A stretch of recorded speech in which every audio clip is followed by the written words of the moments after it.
supporters of President Trump say this was a meme too far. Over the weekend, the president posted an image of himself as Pope, joking that he'd like to be Pope. Coming as the College of Cardinals is about to meet in its secret conclave to select the next pontiff, there is an uproar over what many call a tasteless post. Mary Calvi is in Rome with more. There's uproar today over this image of President Trump dressed as the next Pope. Him tweeting out an AI-created image of him posing as the Pope is disrespectful, it is frankly disgusting, and it is outrageous. But the president is brushing off the controversy. Does it at all diminish the substance of the official White House account to have it go out on that particular channel? Give me a break. It was just somebody did it in fun. It's fine. Have to have a little fun, don't you? New York's Cardinal Timothy Dolan is in Rome for the upcoming conclave. The president appearing as the Pope, I hope he didn't have anything to do with that. Are you offended by that? Well, it wasn't good. Cardinal Dolan was mobbed by crowds after saying Mass and took this baby in his arms. What about your chances of being the Pope, Cardinal Dolan? Your chance. Didn't I warn you what would happen after they legalized marijuana? Two other Americans are considered remote possibilities, Cardinal Joseph Tobin of New Jersey and Cardinal Robert Prevost of Chicago. But Vatican expert David Gibson tells me that shocking Trump image damages all their chances. Having Donald Trump as president and tweeting out pictures of himself as Pope really doesn't help the Americans' credibility with all of their peers inside the College of Cardinals. Cardinals out and about in Rome, especially those thought to be frontrunners, are being treated like rock stars. Once the conclave starts, the Cardinals won't be able to go out for their favorite meal, so that's why today they're coming to this street, and we found their favorite spot. This is a spaghetti alla carbonara. It's the signature dish for Cardinals for one last meal before the conclave. Let's give it a try. As they say in Italian, delicioso. I can see why they keep coming back for more. It's anyone's guess how long the conclave will last. The last two, which selected Pope Francis and Pope Benedict, only took 2 days. This weekend's Run for the Roses was Run for the Exit for one NBC announcer calling the Derby. He's allergic to nuts, and in the middle of the broadcast, he had an allergy attack so severe, he had to leave the broadcast booth. Drama at the Kentucky Derby, and it had nothing to do with the race. Mike Tirico. NBC Sports' Mike Tirico suffered a medical emergency, and it all played out on air. First, you saw him on the set of Churchill Downs. Then, you didn't. Mike, as you may have heard, feeling a little under the weather right now, so I'm going to step in, take over for a bit. So, what happened? Well, Tirico suffers from a severe nut allergy and had a reaction live on air. I ate something that had a nut in it and had a nut allergy, causes your throat and your nose and all that stuff to kind of clog up and swell and affect your breathing a little bit. He appeared on the Today Show this morning to explain what happened. Wasn't feeling well, couldn't go on with the show, took an EpiPen shot, got treated by EMTs, felt better as about 8, 9 o'clock came along, but it takes a while for it to get out of your system. People reached out. It was very kind. Embarrassed by the attention, but glad we can say, one, I'm feeling great. Also in attendance at America's premier racing event was the 18-year-old daughter of the late supermodel Anna Nicole Smith, who died in 2007 from an accidental drug overdose. Paying tribute to her legendary mom, Danny Lynn wore the same black evening gown that was her mom's. If you were on a sinking ship, what would be one of the first things you would do? Well, if you're an influencer, you take a selfie, of course. Les Trent reports a party cruise on a yacht off Miami quite didn't go as planned. These bikini-clad women are enjoying a gorgeous afternoon on a yacht. But moments later, the yacht is sinking, and they're trying to stay afloat. The scary accident happened when a 63-foot Lamborghini Technomar yacht began taking on water off the coast of Miami as 30 social media influencers partied on board. Individuals on the Lamborghini vessel are taking water. So, what did they do during the emergency? Check out this Newsweek headline. Influencers take selfies as luxury yacht sinks in Miami. This is how the yacht ended up.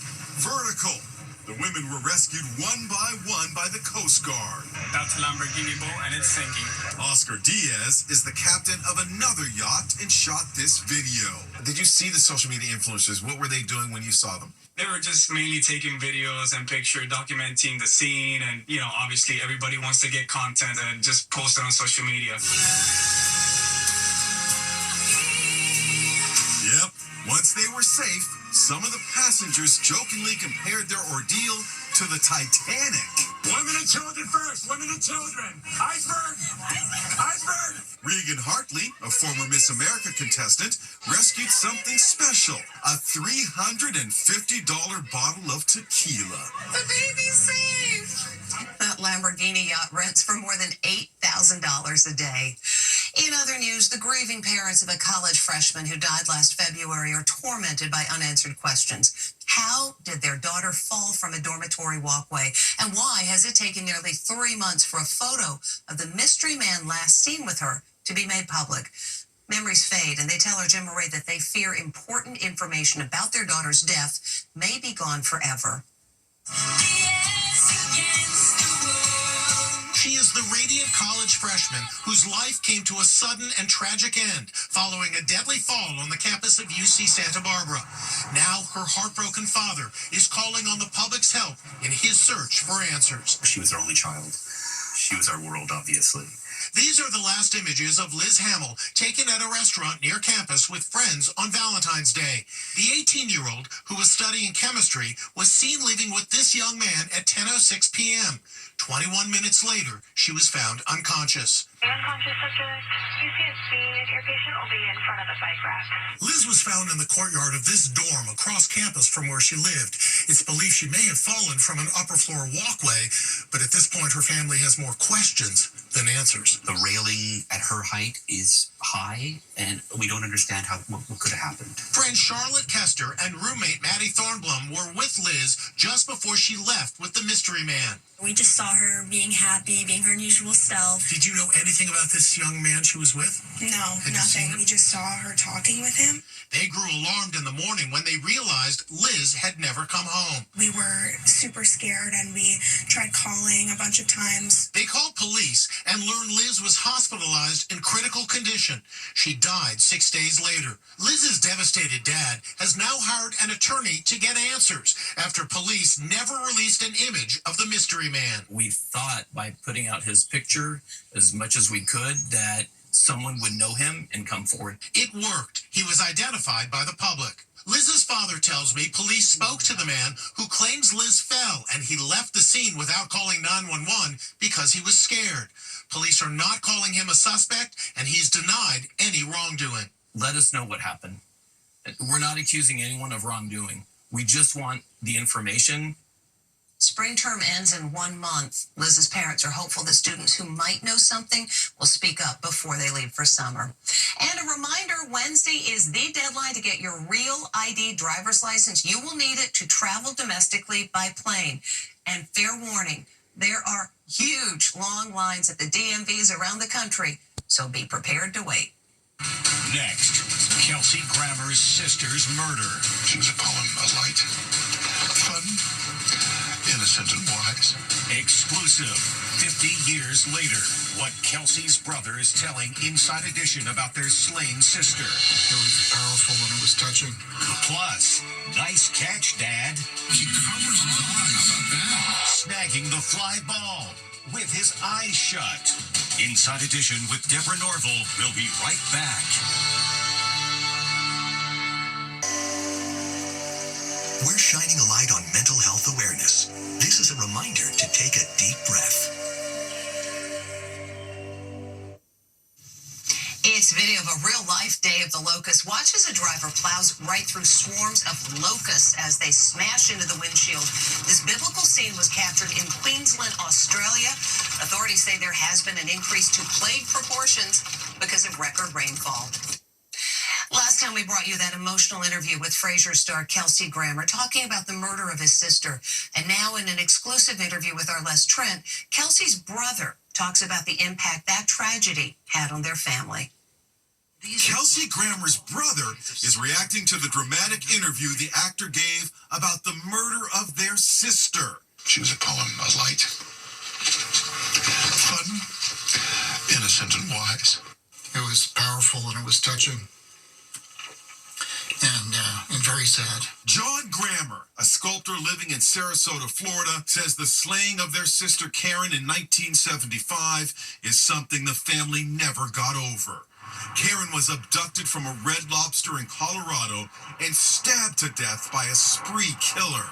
Kelsey had to fly out to Denver to basically identify her body. Kelsey told Diane Sawyer that he only recently learned from police reports that his dying sister managed to crawl 400 feet through a trailer park to seek help. Why did police not tell him at the time? I think they were trying to just soften it for him. They could see how distraught he was already, and they didn't want to make it worse. The Grammer family has faced other tragedies. Their father, Alan, was shot to death by an intruder at his home in the Virgin Islands in 1968. And their twin brothers, Billy and Stephen, lost their lives in a scuba accident in shark-infested waters when they were teenagers. Kelsey overcame the traumas to become a sitcom star. I finally bare my soul to all of Seattle, and they're listening to Chopper Dave's Rush Hour Roundup. Now he's put it all in a new book. I think this is something he needs for his own closure, to be able to move on with his life. Kelsey Grammer's book comes out tomorrow. His brother says he is looking forward to reading it. When we come back, a father makes the catch of the year with his eyes covered. Plenty of baseball teams could use a good set of hands in the outfield, and maybe this guy is the candidate. Take a look at this catch, despite being blinded by his little girl. It's the catch of a lifetime, but Dad missed seeing it. Why? His daughter's covering his eyes. Blinded by those tiny paws, he still makes the catch. Amazing. She covers his eyes. How about that? It's dad power right there. That's impressive. It happened in the third inning of Saturday's showdown between the Yankees and the Tampa Bay Rays. Maybe Dad should play the outfield. How about that?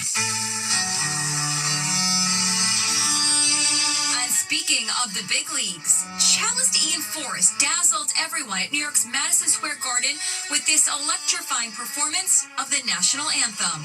Ian made headlines last year when an unhinged woman smacked him in the head with a bottle in the New York City subway.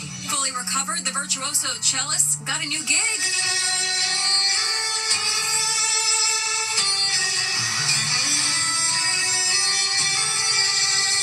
Wowing sports fans at the world's most famous arena. Pretty cool, from the subway to Madison Square Garden. And speaking of showstoppers, when we come back, a kid wows the crowd at the school recital.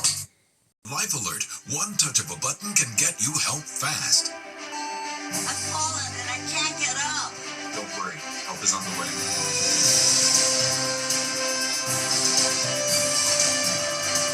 With any of Life Alert's 3 emergency systems, help can be summoned immediately, and batteries never need charging. I was having a stroke, and I was scared to death. If it weren't for Life Alert, I wouldn't be sitting here today. Life Alert is a lifesaver. My husband is alive because of Life Alert. Life Alert is the lifesaver to keep me out of assisted living. Life Alert saves a life every 11 minutes. For a free Life Alert brochure, call 1-800-207-1940. That's 1-800-207-1940. Call now. 1-800-207-1940. Finally today, this was not part of the planned choreography. These kids are performing at the end of the school year recital. Now look at that kid in the front row. He's letting loose. Now that's a showstopper. Oh, maybe one day he'll come out of his shell. Thanks for watching.